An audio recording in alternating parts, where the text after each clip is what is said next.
күлі таулары,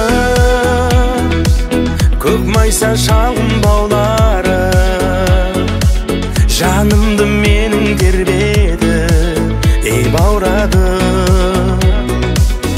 Әз бабам қонып жайлаған, тарихтың ізі сайраған, анамдай төккен мейірім гүл жайнаған бұл айналам. Бұл менің елім мекенім, әрдайым мақтан етемін. Көгілдір ашық аспан қойғандай жазып тастап, бұл менің алтын бесік.